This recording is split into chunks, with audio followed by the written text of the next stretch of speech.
So the item before you relates to a grant program that came up this last fall, and we're happy to report that we are moving forward after successful selection within the program. Since not everybody was here at the time, we'll take a couple minutes and run through a little bit of the history of what we're doing before we ask you to take action this evening. So the grant program actually was put together, as I mentioned, in the fall of 2017 as part of that surplus eliminator program. There were a couple of things that came out of that at the state level that we have applied for. But the program essentially split some of the excess money that was in the state budget, 60-40 between the state and local projects. So we would be in that 40% section that we'll be talking about tonight. This particular project, actually two of the items, the grants opportunities, are related to maintenance and also are preferred to address safety and mobility in some fashion. They can only be used on existing roadways and bridges, and here's the fun part is that once you sign the contract, you must be ready to go out to bid within 90 days. And that was done intentionally because they wanted these to be as close to shovel-ready projects as possible. They also wanted to demonstrate that if there were funds being put to this type of use, that they could be done so efficiently and quickly. So thus the 90-day period to put it out on the street for bids. There is no local match requirement, which certainly makes it a little easier on our part. They will cut us a check for the project. If we do not use all of that funding to complete that project, we are supposed to then return the excess to the state. The maximum amount that was allowed within this particular grant program was $1 million, with one application per municipality on the program. The proposed project that we did submit in the fall was essentially part of our 2018 pavement management program.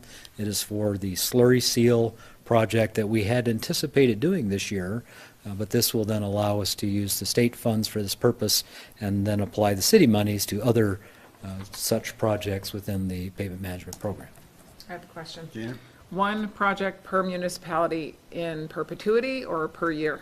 This is Forever. a one-time deal, and if there are other programs in the future for surplus eliminator, I would assume they'll use a similar technique. Right on. Thank you. So as mentioned, a slurry seal project this year, about 260,000 square yards of streets within the city. We were successful in obtaining that grant through the good work of Elisa Anderson, our grants manager, with some assistance from the engineering staff and public works. Grant received for $477,450. It's a very nice, tidy sum to bring into the program.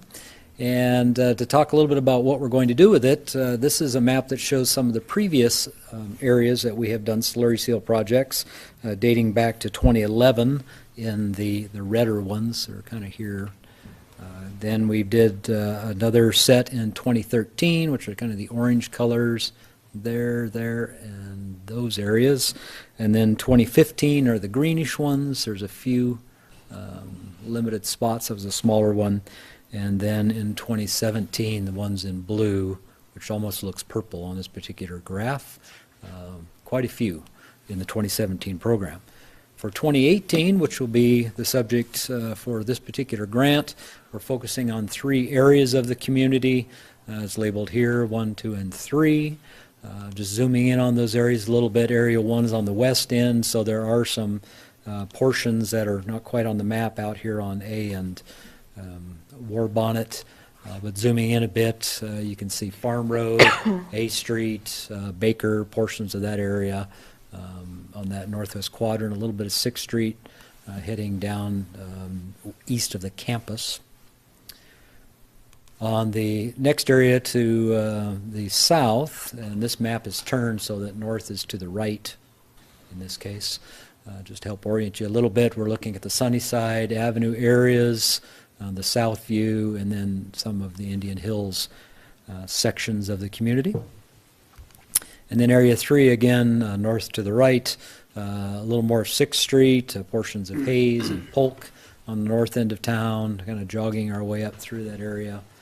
Mountain View, F Street, D Street, quite a bit of the community. So we're hoping to see some improved road conditions throughout the community based on this project and the funding that is being received through the grant. And that is essentially it. Pretty short and sweet, and something we're very happy to be seeing. The request this evening is that the council accept the grant award and essentially execute or authorize execution of the state-local agreement for that $477,450 for the 2018 pavement management program. Art had a question? Yeah, what's the nature of the slurry seals? Is it traditional tar and pebble, or is it the more recent type that we gave some trials to over on D Street? There are probably three different types you're talking about there. The traditional tar and pebble is a chip seal. That is not what we're doing. The one that we did as a trial was a rubberized chip seal, where you take a chip seal, tar and pebble, and you add a rubber component into it. That had good success for the most part and some limited problems due to some application issues that they had. They have since repaired that. What we're talking about is a slurry seal, which is a little different animal. It's a thicker product. It's got a different rock configuration to it, and it is the type of thing that it fully encapsulates the rock rather than the rock sitting on top of the asphalt emulsion. So it binds much better. It allows a bridging of fractures in the asphalt that's underlying. So we're able to use it in roads that are in poorer condition than you would use on a chip seal. But it also really, it doesn't bind as well as a rubberized chip or expand quite as much. So it's kind of in between. It gives you a much better riding surface. It seals the road really well. And part of the reason we use it in our program is we're trying to preserve those roads that are in a better condition in good condition. And so that's why you see them on a lot of what would be probably newer, higher quality roadways, because we want to keep them in good condition. Thank you. And you actually answered where I was going with maintenance, was the particular roads and why they were chosen, so thank you. You're welcome. Yeah, well, I have a question about that too. So were those same roads already identified before you got the grant because you were, or did the selection of the roads change in any way? Actually, they did not change. When we do these programs, there's a certain amount of work that has to be done in advance. And you'll see our crews out there sealing cracks in the roadways. Yeah. It's called crack sealing.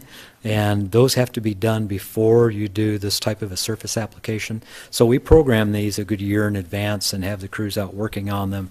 So then when we go out that next summer, we've got a good slate of streets that are ready to go for this type of application. So these were ones we'd anticipated. Okay. Les, doesn't that also encompass how you come up with the cost? Because this is a grant for under $1 million. And we went for 477, so that must have been part of the equation of figuring out what it would cost to do these various areas. That is correct. And there was some discussion when we made the grant application about, do we go to something bigger? You can go up to $1 million. Why not ask for something larger than the 477? It was driven by how many of the streets are currently ready or could be ready by the time we would actually get to application, keeping in mind we got that 90-day bid window. Right? Yeah, makes sense. So we really worked with those that were pretty much ready to go, a few that we'll touch off this spring, but they'll be in good shape and for the project. Randy? So then is the goal to have it all completed this summer, everything you put up there? Absolutely. One contract. great. It actually will go pretty quickly. You'll probably see that contractor come through when they do that slurry seal. They'll be here in about, I imagine, 7 to 10 days, give or take, of operations. They'll finish that up. It's very fast. Okay. Okay, I move to accept the Local Strategic Initiatives Grant Award and execute the LHTAC local agreement for $477,450 for the 2018 Pavement Preservation Program. Second. Okay, Jim beat you. You did. Okay, we have a motion by Catherine and a second by Jim to accept the Local Strategic Initiatives Grant Award and execute the LHTAC/local agreement for $477,450 for the 2018 Pavement Preservation Program. We'll start the roll with Brandy. Aye. Aye. Aye. Aye. Aye. Aye. Okay, thank you, Les, very much for that. Okay.